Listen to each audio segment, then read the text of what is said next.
Hello, my name is Tim Ryan. Welcome to another edition of the Tim and Jenn Show as I sit here with my amazing business partner, best friend, wife, co-host. Hi, I'm Jennifer Jimenez, and thank you everyone for tuning in today.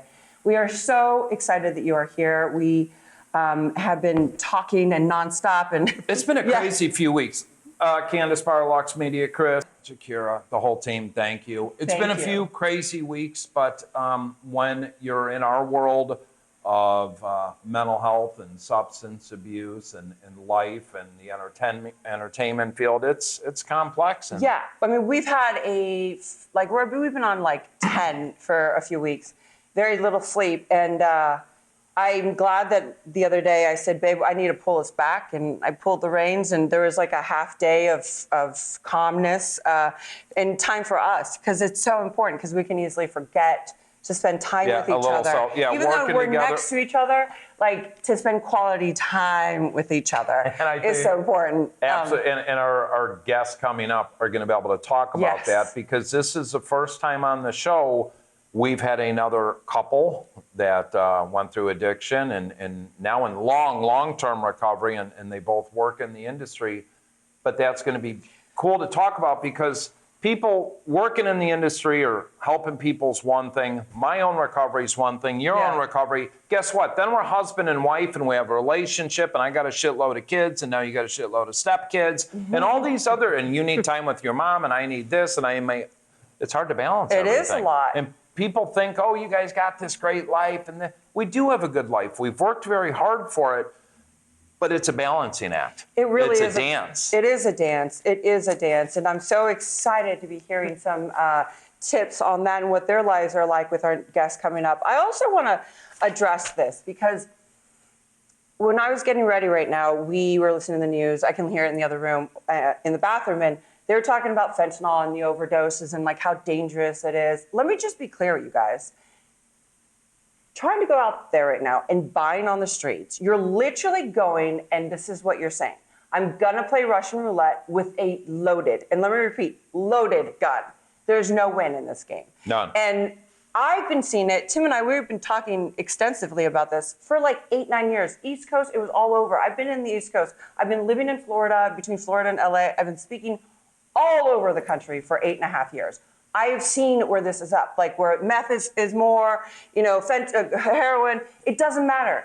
Fentanyl is in everything at this point. It's everywhere. It's 50 to 100 times it's stronger heartbreaking. than pure I'm very passionate They say about 93,000 deaths last year. I double or triple it, because there's so many that are unaccounted for. And people tend to forget my son died from this, from an accidental fentanyl overdose mixed with Xanax. And the thing is, people can't see the difference between a fake pill or a real one. You don't know the difference. And it's not because you're not smart. It's because they're making it like that. They make it that way. And we'll talk more about that with our guests. So without further ado, a power couple out there that has a program right here called The Red Door, but they've done a number of things. Bernadine Fried, is that right? Yes. And I'm going to screw this up, Alex. Alex Shohet? Yeah. Yep. Yay! Welcome to the show, you guys. Welcome. Wow, you guys have been in this industry a while. Yes, we have. Bernie, you've been in quite a long time. Yes. 36? Well, we've been together 36 years. Been together 36. We used together for 3 years. Wow. And so during those 3 years, we sort of made a mess of our lives. You don't say. Yeah. We've ended up in down South Central. We were like IV drug users, like ran the streets down there. It wasn't pretty. And then Bernie actually led the way into recovery. Wow. And do you want to tell them? Yeah, I was going to say, how did you do that? Sure. Well, I mean, I just have such a profound addiction in my family. I'm the youngest of 4, all heroin addicts. My older brother died of a heroin overdose in '98. Yeah, me too. It's genetic. It's really a very, very powerful system. And so what happened was I just got sick and tired of being sick and tired, as they say. And I woke up one day, not in no big white light epiphany, and I was like, my heat had been shut off. Like we were living, like my feet were like sticking to the ground when I tried to walk across the floor. You know, I mean, the typical, you know, kind of junky situation. And I just was like, I cannot live like this anymore. And my brother, 3 years my senior, the one that now has passed away, we call him my Eskimo, I watched him get clean and sober. And he was my rock. And I was like, okay, I'm going to go into treatment. And I went into treatment. And I didn't stay clean completely right away. It took me a little bit, but I'm glad to say, you know, that I have now, I always forget, 33 years of recovery later. Thank you for leading the way. Thank you. Yeah, so much. thank Especially you. for the women out there, because you just took my line. Well, Thank you. That He's trying to speak for me.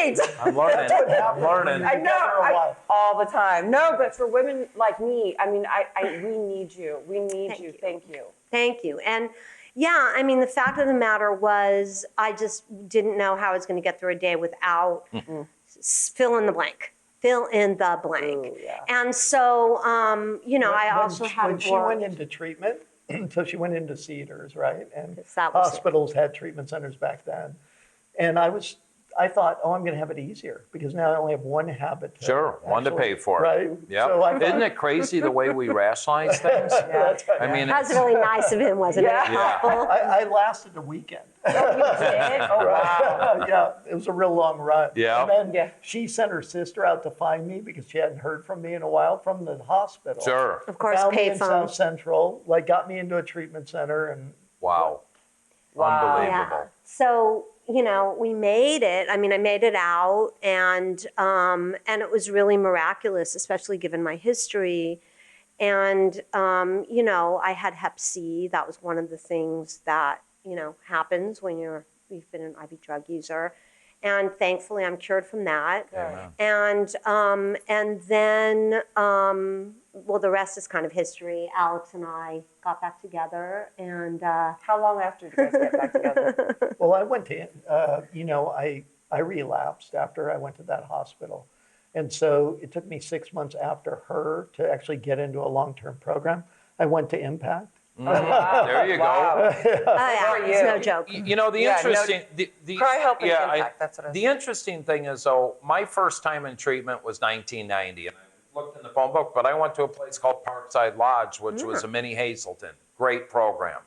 I ended up 20-some years later getting sober in the Illinois Department of Corrections that happened to have a therapeutic community. And I tell you, Sheridan Prison, the West Care program, saved my life. I needed to be sat down. I needed everything taken away. I needed the structure, the accountability, and Big Perk, my gang chief, Sally, in a big book.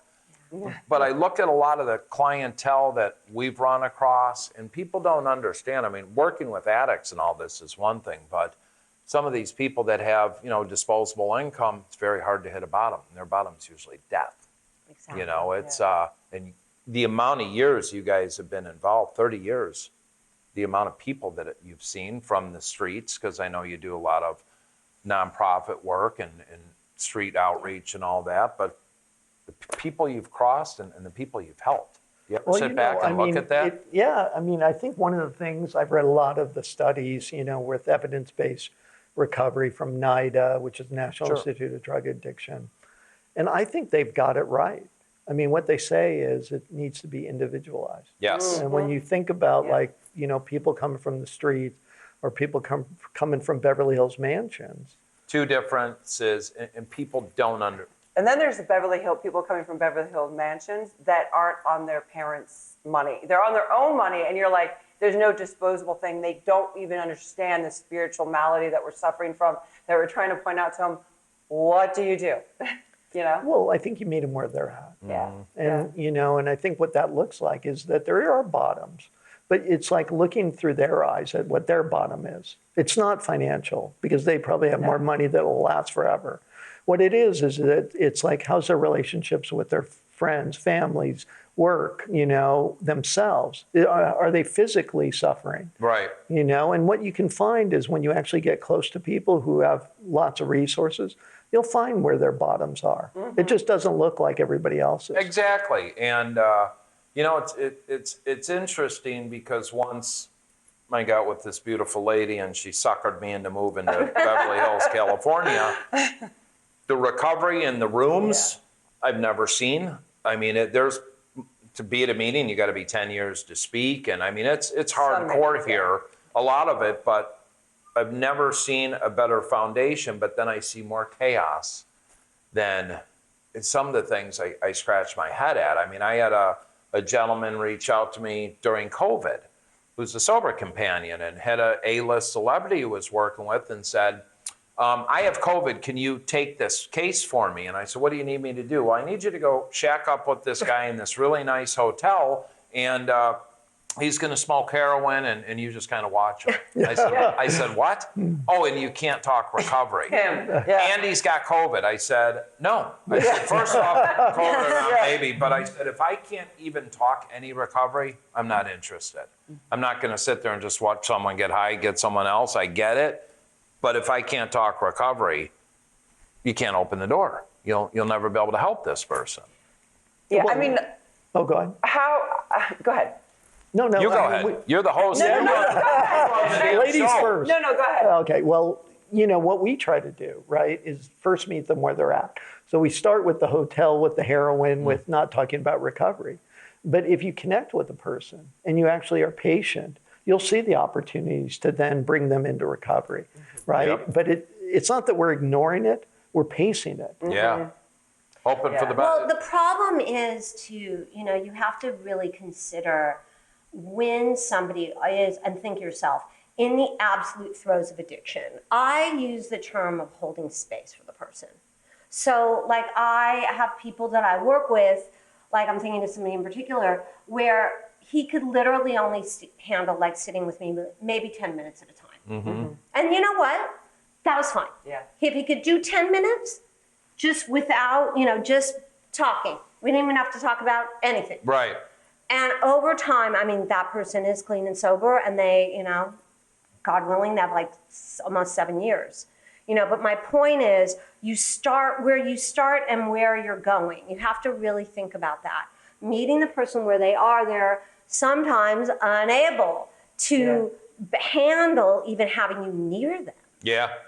Literally. For you acknowledging that, I feel like now as I'm working in treatment and I've seen and I'm getting older, I've seen wiser. Okay. Nice call. Nice call. That was good. Someone home with me today. That generation, the Z's, the millenniums, all this, their thinking is completely different, and their upbringing is completely different than mine. And both are taking approaches where it's so raw and real, if this makes any sense.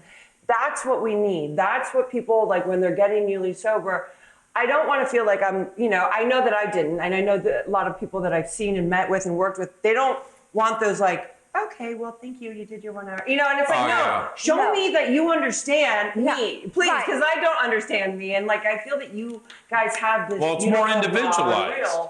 Well, the point is that when you have an agenda, and if I'm an addict and I know that you have an agenda for me, it's over. It's done. Yeah. I'm not even gonna, there is not even a hello there. Yeah. I'm so busy in my addiction, and if I have the resources, by the way, and the means, by the way, what's the point? Why should I? I mean, where's the buy-in? And so I always am well, where is the buy-in? The buy-in is just, I have empathy for you, regardless of you being a total asshole. Yeah. Sorry if I can say whatever you want. I say a lot of that. Yeah. But do you know what I mean? I have to meet the person where they are. It's really interesting because my first meetings were in the mid-'80s in high school, but I was raised old school 12-step, as you were, 100% abstinence, this, that, blah, blah, blah. Well, now things are changing, and I have no clinical background whatsoever. I've got 2 PhDs. I have one in pain and one in party hours. Now, when I do, but see, I'll do that at law enforcement conferences, but then I'll ask them if they've been to the State of the Union. None of them have. But you're seeing ketamine. You're seeing microdosing of mushrooms. Out here, cannabis. So Jen had a mutual friend and open a program out here where we go and tour it. And he says, Tim, you got to understand we're doing something different here. I said, what are you doing? And he said, well, I want the chronic relapsers. If they say 10% of the people get sober, I want the other 90% that are opiate addicts. I said, what are you going to do? They said, well, I'm going to put them on a CBD or marijuana regimen with EMDR and trauma and 12 steps and give them everything else. I'm going to give them connection and purpose. And I sat back. I said, well, I'd much rather see a bunch of people smoking weed than doing opiates. Yeah, And he said, if we can get them to an abstinence-based place, that's my goal. But you know what? If they're productive members of society, they're not jamming a needle in their arm, drinking, doing this. I said, I support 1,000%. It's a harm reduction model. Yep. Right. Yeah. I consider that harm reduction, but I used to go to the Chicago Recovery Alliance to get clean needles. Dan Biggs was a good friend of mine, but what happened to him? He's dead from a heroin overdose because I think some of the clean needles and all that. Look, there's no more HIV and AIDS spread, so quit using that. But with fentanyl, I'm giving you a delivery mechanism to inject that into your arm. I don't care how much Narcan you have. And stay in the safe space. Yeah, let's meet more of that. But what do you believe about that? How do you? Well, I think Good that you're answer. right. Flip. I mean, I think that the problem we have is we don't have assessment tools. If I could actually assess what a person needs to stay healthy, whether they're absent or not, then this would be a lot easier. The problem is that there's no assessment tools that says the guy smokes pot and lives a great, happy life. Right. Or the woman smokes pot and dies with a needle in her arm 3 days later. Yep. If you can tell me how to predict that. With this individual, thank you. With the four of us. How do you know? I mean, she liked cocaine and alcohol. I became heroin. You were, Heroin and cocaine. Our ages are a little different, but you're going to assess us and give us all the same modality? No. Maybe if something would have happened with her in her late 20s or mid 20s when she was starting to use a little bit more, and there was some things to say, hey, well, let's meet you here so you don't end up here. You know, I get it. And we have to shift the entire thinking because and I'm not saying what the industry has done is it's not working. Right. It's an utter failure. It's not working. This industry it doesn't work. Working. Right. And I don't care what people say. It's the truth. It does not There's work. 35,000 centers in the country. There's probably 20 good ones. That's it. But the problem too is that oftentimes the centers themselves tend to have this agenda of you have to meet the criteria. Bingo. Well, you have. And they usually, and this is Alex You're talks right. about this all the time, where they're like, oh, you need a higher level of care. Because I'm acting crazy, Right. I need a higher level of care. Wait, aren't I in a treatment center? Right. And they're like, yeah, but you're acting too crazy for us. Yeah. So I'm sorry. Wow. You and I are very similar. Right? So sorry, you're a little cuckoo, so we're going to put you out. And you know where they end up? They end up dead in a hotel room somewhere on the street or whatever. Like, the fact of the matter is, are you going to treat this person or not? Well, unfortunately, you bring up thank you for bringing this up, but what happens is point. people don't understand. There's people that have no resources. There's people that have state insurance or have their own health insurance. They have an HMO, which is an in-network, which right now nationwide, you go to treatment, you're going to get 14 to 21 days maximum. That's it. Or there's PPO out of network or the families that can cash pay. But unfortunately, Jen comes hypothetically into treatment on my PPO insurance policy. She's only going to get what the insurance is willing to pay for. And this one pays more than this, or they're looking at it all the wrong ways. If they actually worked with people, I think, for 6 to 12 months, they wouldn't be relapsing the way they relapse. Like, we have a business plan for like kind of a new model of care. We don't call it treatment because it's not really treatment. I don't like that word anyhow. Yeah, because clinics really don't work. You Right. don't come in one side and go out the other the side other. clean and sober like a car wash. Right. So what you think about is like today in our urban cities, we have a lot of co-living. I don't know if you guys are familiar with it, but co-living is this place that's like a dorm, but it's on steroids. Sure. It's beautifully designed. People live in, and it's like a community. If you separate where they sleep from the care they get, all of a sudden it's affordable, Yep. right? Because the care is where what we're doing is saying, you know, this is a $90,000 a month care facility. Well, you can't get, I mean, 1 month isn't enough. Thank you. Thank you. So you Thank could pay you. $1 million, but you're not going to get back. So if we separate the bed from the actual services, then it's affordable because it's no longer $90,000 for the month. Why don't you just sell the bed for for Right. the market rates of what a bed costs. Yep. And then let them stay there and get into recovery based on what they actually need. Thank you. And the problem is they're trying to do all these assessments.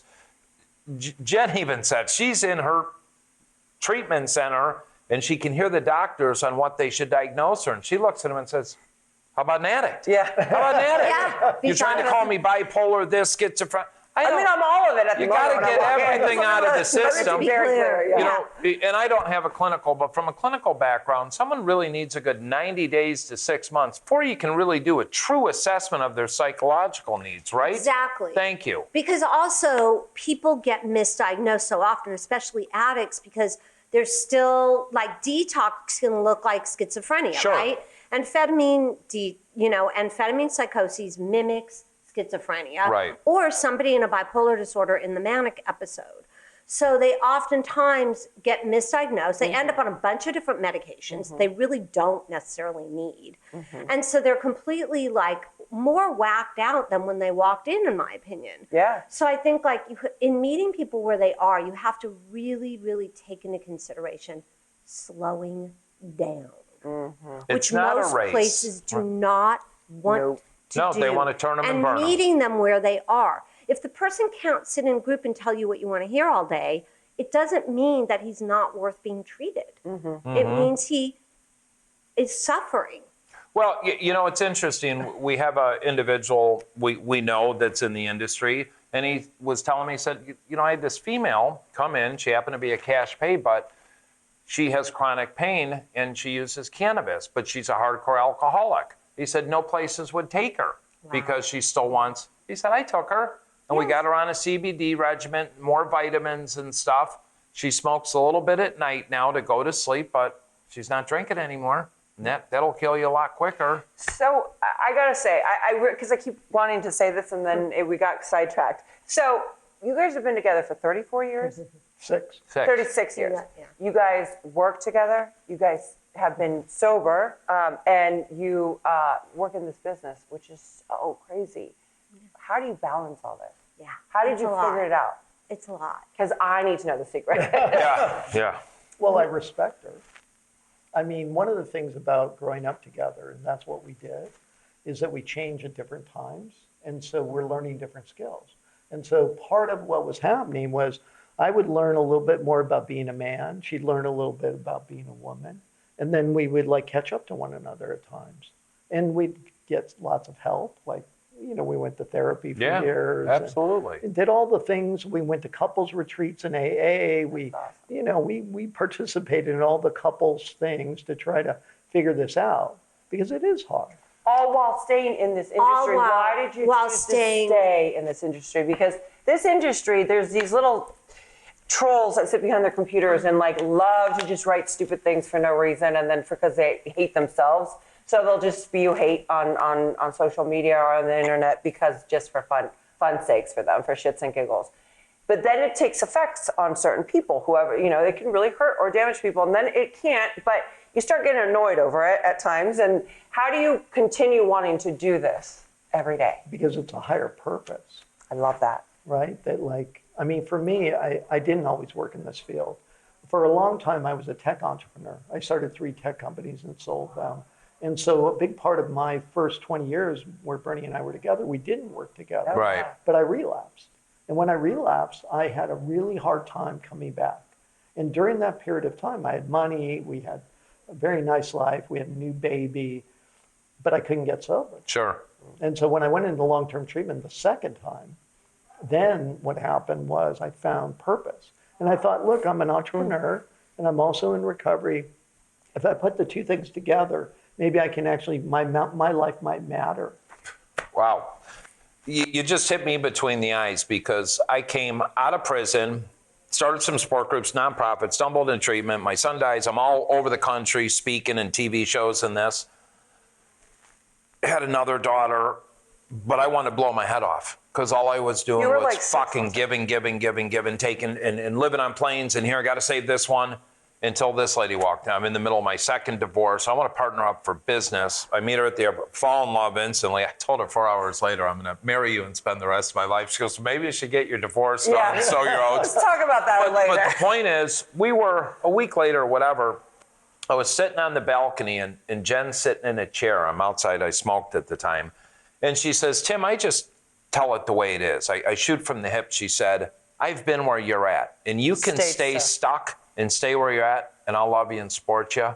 Or you can jump and trust the net's going to catch and come to the light with me. And it's like I took this exhale, and it's been game on. But it was connection and purpose. I finally have someone that I feel an equal with, that supports me, and I support her. And go act and make movies. You don't need to do, we speak in this, but she's made me such a better person, brought something you said into my life called therapy.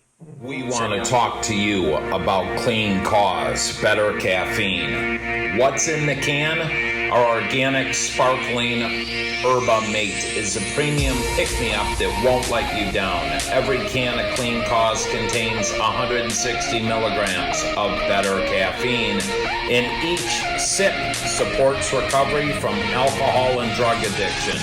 50% of the profits go to assist people into sober living. Check out cleancause.com. Seaside Palm Beach is an executive luxury addiction treatment center located in Palm Beach, Florida. Our private clients come from all over the world, including business executives, professional athletes, celebrities, and more. Seaside Palm Beach offers first-class amenities and high-end accommodations, including a gourmet culinary experience, ocean views, pet-friendly facilities, and access to cell phones and laptops during your stay. If you or a loved one are struggling with addiction, please call us at 877-959-5053. Again, that number is 877-959-5053. Said, yeah, try a therapist. John, my therapist, is the greatest person in the world because he takes me in areas I never thought I would need. And I'm Tim motherfucking Ryan. And, you know, I'm just a guy that's trying to get through life. But you know what? I need to keep this internal engine ticking so the external can do what I do in my job, in my career, in my life, in my relationship with my friends. You know, that's what it's all about. But if you don't have that connection and purpose, well, that's beautiful. Yeah. I mean, that's profound. And I think, you know, one of the things that we touched on is being parents together. Because we're not just doing all this other stuff. Yeah. We're parenting. How old are kids now? So we have one daughter who just turned 20. And I'm just going to give you a tad bit of history here because it's really important. And this is where, because I came into the program very non-spiritual. I was like, my higher power is Otis Redding. I am literally like this whole like higher power. I love it. Like not my deal. That's great. So my higher power was heroin. And that was the only time I felt okay in my body. And so what happened was, you know, Alex and I, he was my dealer for a period, you know, I mean, how that goes. And the relationship converted and, you know, we, you know, ran together for a little bit, but transformed because recovery for me is transformation, period, end of story. Yep. It's all about transforming.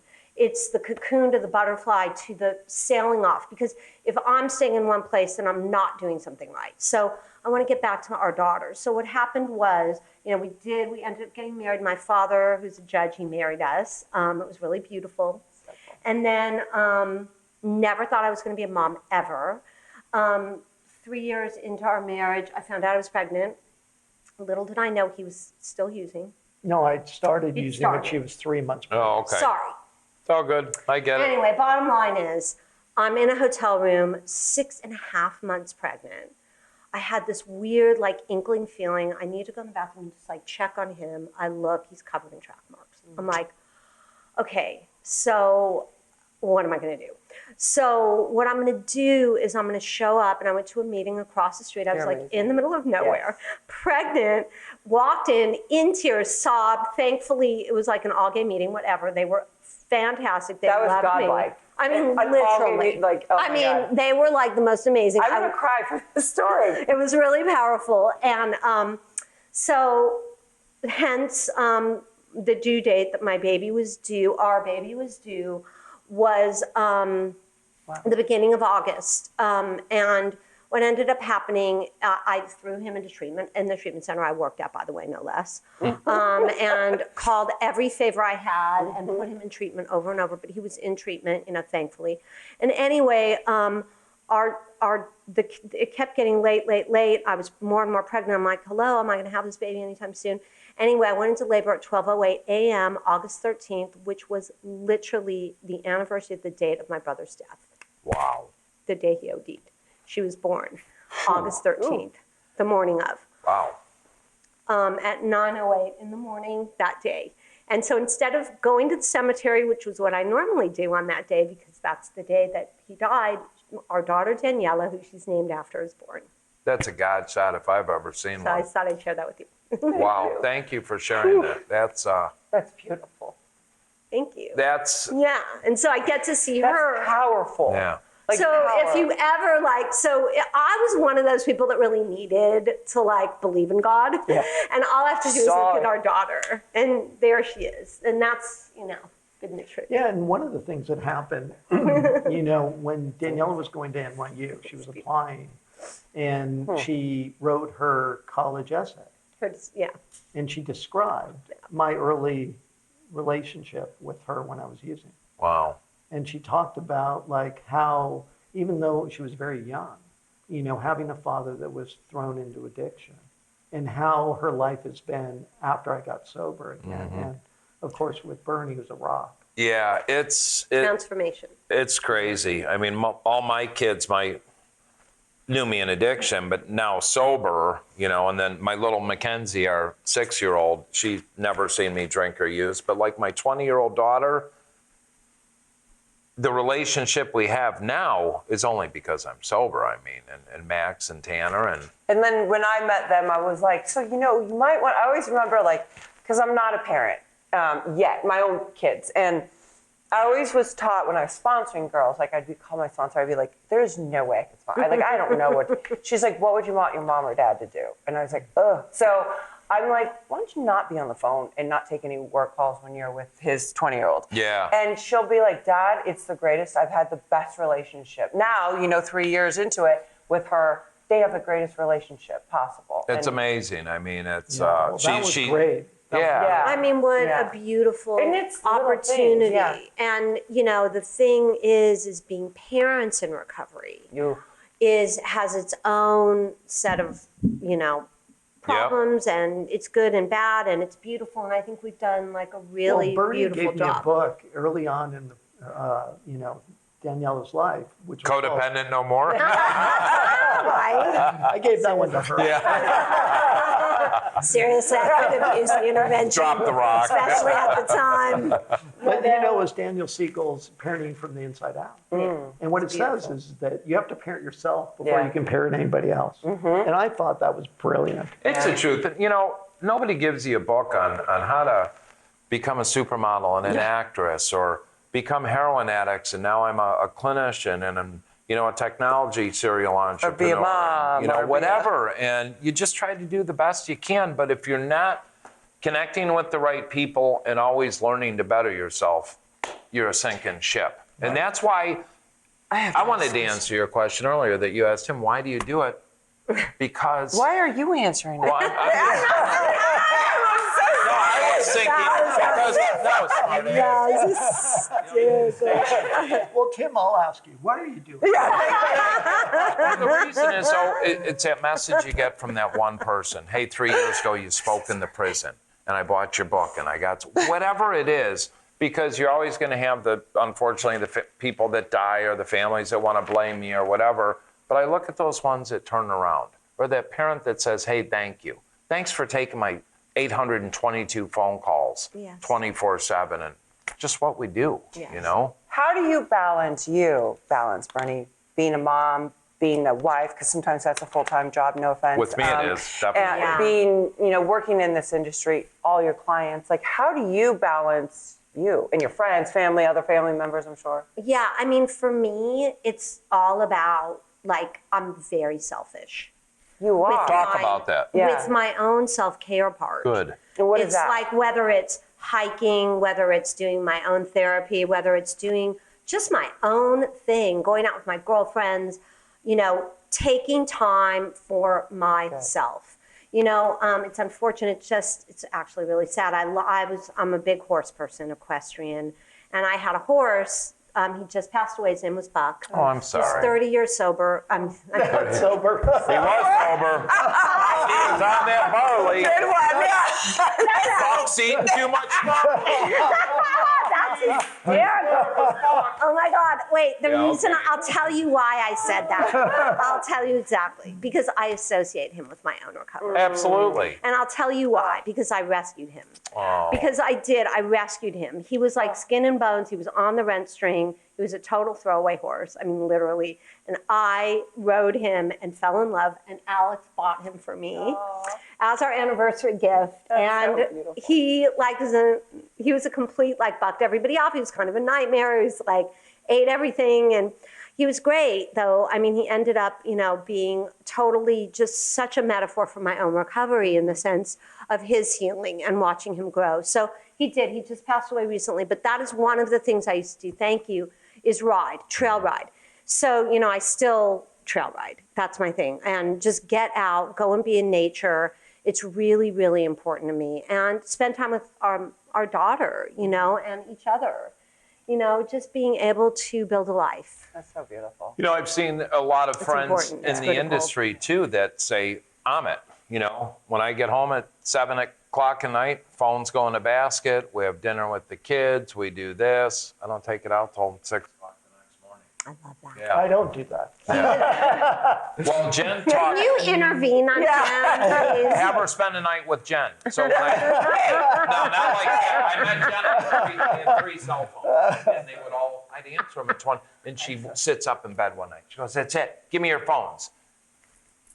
Do not disturb. Why is it not on? I said, I didn't know there was a do not disturb. You have 3 iPhones, and none of them have do not disturb. So now at 10 o'clock, I put them on do not disturb. And he does it on his own. He's like, I don't, because I was that guy. I got to take this call. They might die. You know what?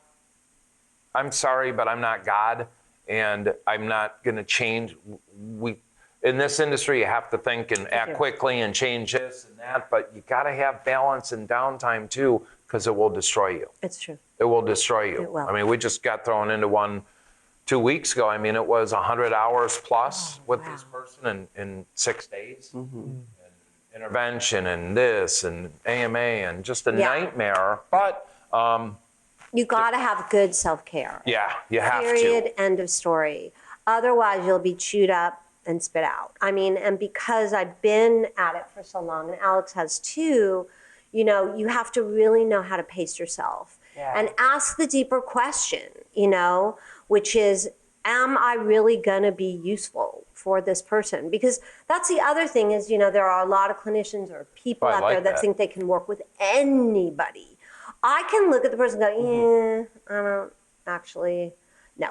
Yeah. You know, because you have to consider your energy and your bandwidth. So it's interesting. I had worked in treatment. I don't work for a treatment center now. So the nice thing is people will call and I can say, hey, look, 24-year-old heroin addict, been in treatment 8 times. Here's 2 really good places to go. I know where to, but I won't send anyone unless I've met the clinical team, this and that, because Or seen the place. Seen the pipe. I won't, if I haven't walked it, talked it, touched it, because a lot of places you could see look great. You go see it, it's like, what is this? Yeah. This isn't. Because it's, I want to make sure they get the best opportunity. And Well, we changed the treatment model. yeah, I want to hear. Let's Yeah, talk. that'd be really- Let's really talk really more. good. Let's Yeah, talk more yeah. about Changed this. it. What do you guys? Wait, I do want to also ask you, besides, we've been so excited about that. Yeah, because you have I'm talked joking. the whole time. No, I'm just kidding. What makes you, as a man, every day keep doing this for 30 years? Because I think it's important for males and females to know this, to know the difference, and why are we doing what we're doing, whatever it is that we're doing. But what has driven you to keep doing it, and how do you keep a healthy balance with that as well? Well, because, you know, when I was an addict, more was never, like, it was always more, right? And it didn't matter what it was. It was, you could take different subjects and I wanted more. Food, sex, drugs. It doesn't matter. Right. It doesn't matter. Right. And so, you know, when we get clean, the one thing I learned was more is never enough. Right. And so if you like actually apply that to any of these subjects, what ends up happening is you start to tell yourself, like, well, I may want that right now, but it's not going to be enough. And then the one thing that I started to do when I found actually purpose of doing this kind of work, because I was in technology and it was like kind of, it just wasn't my heart. It's a whole different, yeah. Right? I get it. I was in it. Yep. And so then I get into this work and I find meaning. And what meaning did was build self-worth. And so then I was able to like find a deeper love for Bernie and my daughter and like my life, just as it was. But without that meaning, I was kind of... What does your inner circle look like? How many true confidence in the recovery in your inner circle when shit goes south, something bad was written, Johnny's kid OD'd and died? Who do you turn to? How many people do you have in that core? Well, we have a great spot. Like my sponsor is amazing. I love my sponsor. And he's like 30-something years sober. And he's just a beautiful man. And he organizes a family group every Sunday. And so there's probably anywhere from 8 to 12 people in that group. That's my core. That's beautiful. And for the people that are listening, the reason I ask this is because I stumble into a lot of people that work in this industry, never mention a sponsor, never mention... Or a core group of they people don't have the they core have as anymore. confidence. They don't. Have to be, It's all work. Sober, yeah, you don't like, have to be, but you got to have that. And I got to tell you, my wife helped. Tim, does this person really benefit? You spend all this time, did they really benefit you? No, gone. But not, we don't just like kick it. It's not like kicking it. No, but I want people in my life that are going to empower me, that are going to better us. Like, Yeah. No, if you can't offer vice versa, receive and give. Reciprocal. If it's not that, then why do you want to have that? Our time's Because it too becomes an valuable. issue that you have to deal with later. Like, why were you giving, or just Yeah. take it? You're not a taker. That's the problem.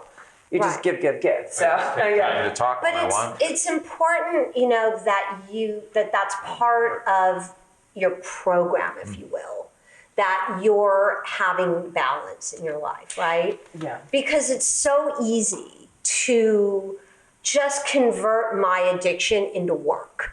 Amen. Or into focusing on like new whatever, fill in the Sure. blank. Yeah. There's a lot of people in the program that we probably all know that, it's all about cash and prizes. Yeah. Unfortunately, I'm finally sober. Oh, look at me. I've got the big house. I got the this, I got the that. I'm like, well, that's not success, And I think that one of the problems for Alex and I, or if it's a problem, is the way we hold power. We don't hold power in the sense of needing to reign over people and having all the answers, or we don't tell people what they're supposed to do or be. It's not really like that. It's more like, let me try and just live the best life I can.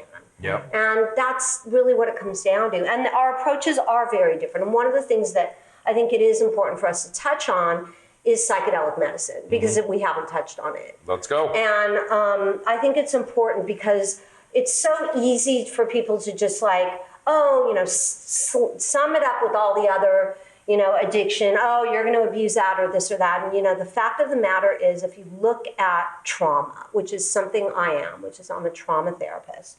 Not only have I lived through my own traumas, but I myself am trained in EMDR, I'm trained in somatic experiencing. I've done my fair share of work in the field of trauma, and I believe that trauma and addiction really are married. I do too. Amen. So that said, I had to be willing to go outside the bounds with people.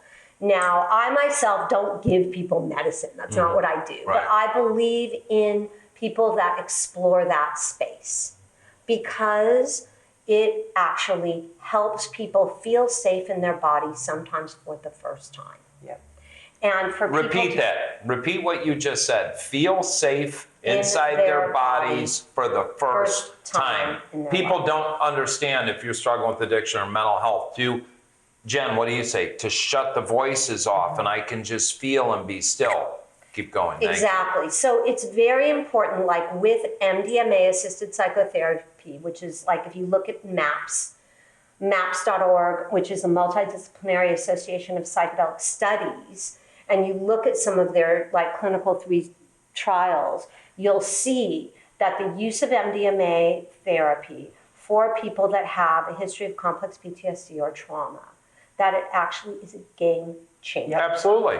I I've agree seen it 1,000%. change games. Yeah, 100, not 100, quite a few times where when you said they can actually feel comfortable in their body, I went, oh, that's why that girl felt was smiling again. Like, it's true. I didn't even think about it.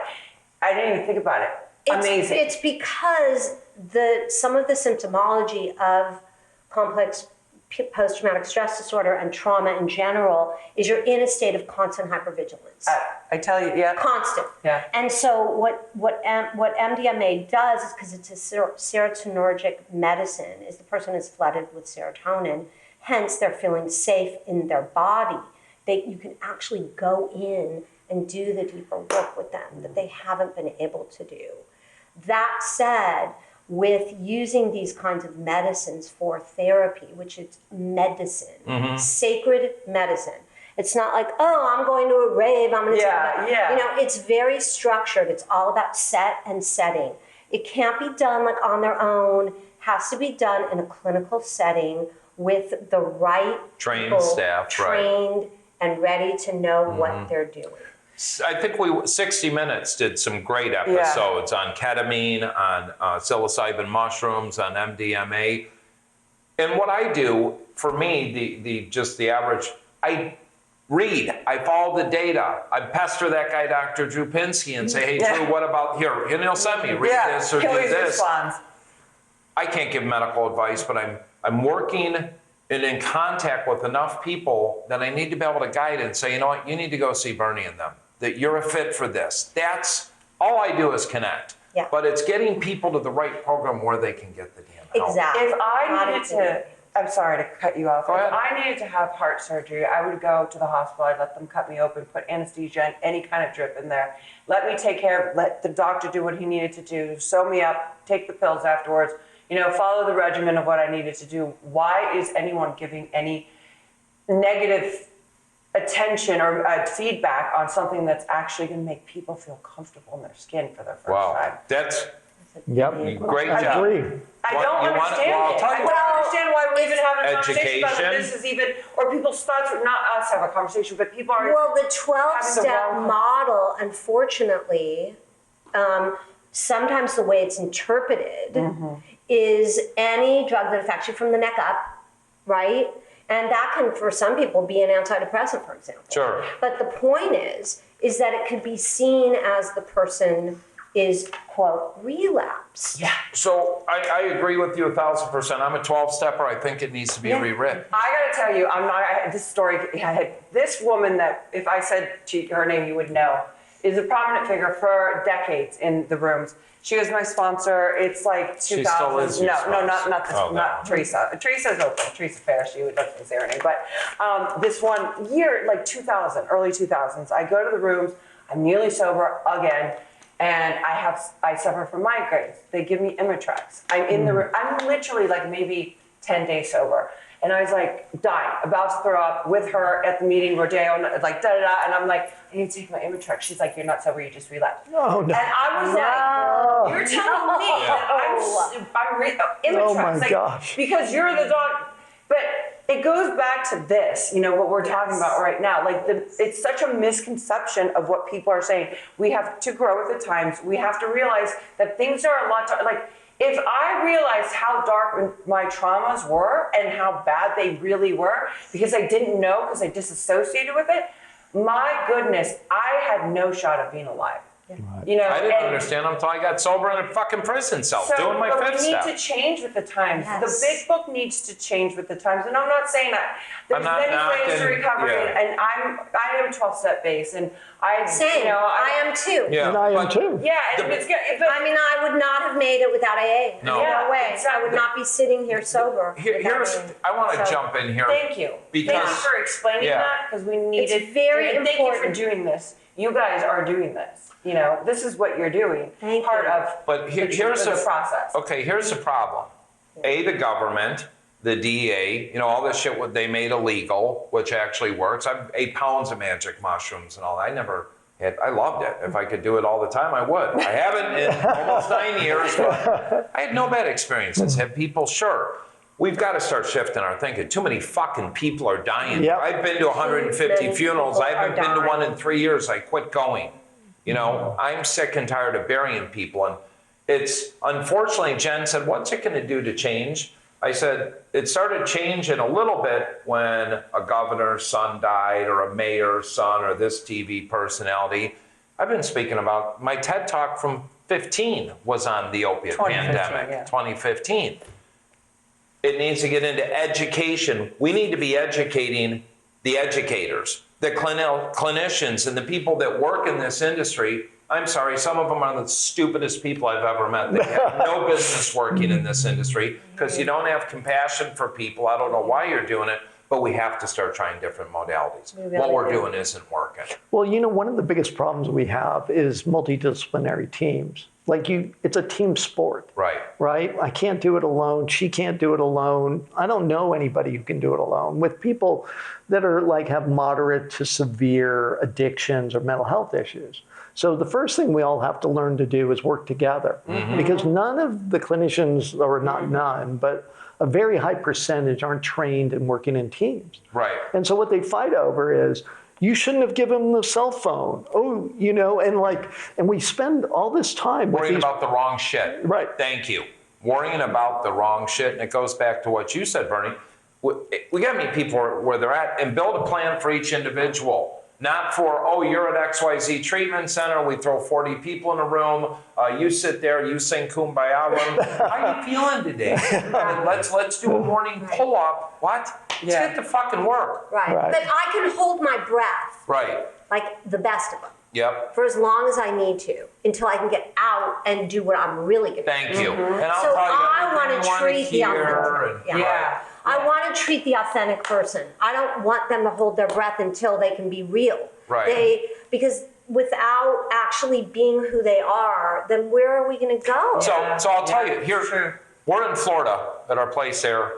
4 weeks ago, a buddy of mine, 35 years sober, yo, can you and your wife speak at a treatment center tomorrow night? Do some H&I. I'm like, sure. Hey, Jen, we're doing H&I tomorrow night. What are you talking about? We'll go to dinner afterwards. So we go to this treatment center. They got probably 20 people. I speak, Jen speaks, we tag team, we share our shit. And afterwards, the women go to her right away, 4 of them. I walk out of the room, I go downstairs, the guys gravitate towards me. And in a matter of 5 minutes, she can tell you the 4 girls specifically what their trauma was. These 2 were gang rape.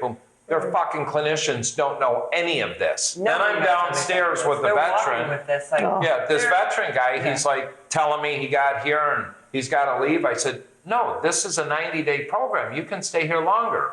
So we're able to call the owner and say, hey, you better get these help in this. But if we weren't there, nobody would do that. So all these people would have, this kid wouldn't have stayed long enough. These 3 aren't going to deal with their They trauma would be because walking they're with afraid to talk feeling to their their traumas therapist. in this world. That's a scary thing, because I've done that, and I didn't know that I was walking in this world with severe trauma. Sober. Like, no wonder I want to hang myself. Wrapped in.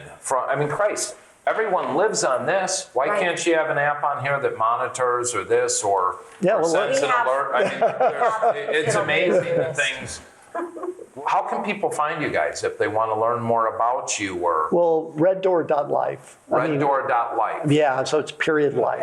We want to thank both of you. Yeah, thank you guys so Thank you, much. guys. Thank you for tuning into the Tim and Jenn Show. Lux Media, we want to thank you, Candace, our engineering and everyone team. who tuned in. Thank you guys so much for listening. Yep, I hope that you grew, or felt something out of this episode.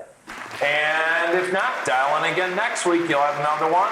Signing off for the Tim and Jenn Show. Tim Ryan, we're out. Glutathione is a big word. It's the body's own master antioxidant. It's a scavenger for free radical, bacteria, and viruses. There are no products in the market with the ingredient NACET. NACET increases the production of glutathione that's in our body already to strengthen and enhance our immune system, elevate sense of well-being, support muscle strength and endurance, cognitive function, and liver support. It helps with increased energy and blood sugar regulation. Get your bottle of GSH Plus from www.salvationnutra.com.